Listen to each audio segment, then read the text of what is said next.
अमर एक 22 साल का लड़का सतना के एक यूनिवर्सिटी में अपनी ग्रेजुएशन करने गया था। वैसे तो अमर का जीवन बहुत अच्छा चल रहा था, पर पिछले कुछ दिनों से उसके साथ बहुत अजीब सी चीजें होने लगी थी।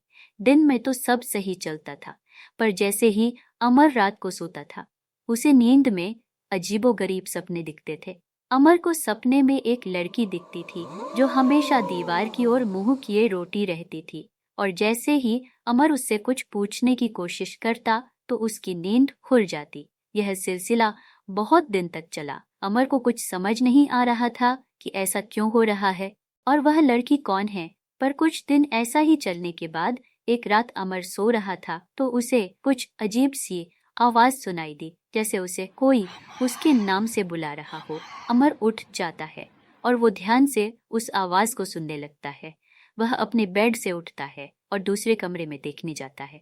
अमर को एकदम से ऐसा लगा जैसे उसके पीछे से कोई चीज गुजरी है, पर जो आगे अमर देखता है, उस अमर के ठीक सामने एक लड़की हवा में उड़ रही थी। उसका शरीर पूरी तरह से सड़ चुका था और वह बहुत भयानक दिख रही थी। जब अमर ने ध्यान से देखा तो उसके पैरों तले जमीन खिसक गया, क्योंकि वह लड़की कोई और नहीं, प्राची थी। इससे पहले अमर कुछ सोचता, प्राची की आत्मा ने अमर पर हमला किया और उसकी गले दबाने लगती है। अमर की सांसें बंद ही होने वाली थी कि अमर की नींद खुल जाती है। वह अपने आप को बेड पर लेटा हुआ पाता है।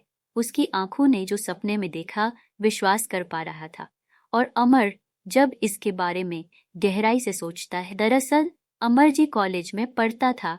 उसी कॉलेज में प्राची नाम की लड़की ने एडमिशन लिया था। प्राची एक मिडिल क्लास फैमिली से बिलोंग करती थी और इसीलिए पढ़ लिख कर अपने पेरेंट्स के लिए कुछ करना चाहती थी, पर उसे इस कॉलेज के बारे में नहीं पता था। उस कॉलेज में पिछले कई सालों से रैगिंग चल रही थी, जिसके कारण कई नए छात्रों को तकलीफों का सामना करना पड़ता था, पर कॉलेज प्रशासन ने भी इस पर ध्यान नहीं दिया। प्राची जब कॉलेज में थी तो उसे अक्सर दो लड़के अनुज और आकाश परेशान करते थे, पर हद तो तब हो गई जब उन दोनों ने उसके साथ जबरदस्ती करने लगे। अमर यह सब देख रहा था, पर उन्हें रोकने की कोशिश नहीं की। परेशान होकर प्राची ने उन दोनों का कॉलेज के प्रिंसिपल से शिकायत की और यह भी बताया कि अमर ने उसके साथ जबरदस्ती होते हुए देखा था। तो अमर डर गया और कॉलेज के प्रिंसिपल से झूठ बोल दिया। मुझे नहीं पता, पर एक झूठ के कारण प्राची को कितना भारी कीमत चुकाना पड़ेगा। और अगले दिन वह हुआ जो नहीं होना चाहिए था, और उन दोनों ने मिलकर प्राची का बलात्कार कर दिया।